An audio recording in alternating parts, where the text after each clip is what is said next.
Has a gut feeling ever saved your life? Last year I went on a date with someone from Tinder, but when I met him in real life, he was nothing like the man I thought he was. He spent the whole time talking about himself and actually bragged about how he'd lay hands on his ex if she didn't cook for him, and told me to expect the same treatment if we get together.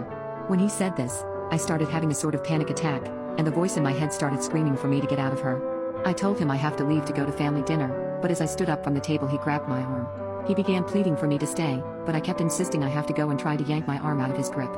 He had this manic look on him, and after what looked like some thinking he eventually let go. I went outside and got in my car, but as I was reversing out of there, I noticed him getting in his car. He began following.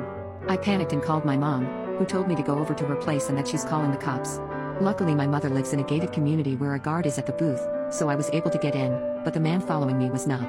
Once the cops got there, I gave them information about this guy, and it turns out he was on the run for unaliving his ex-girlfriend.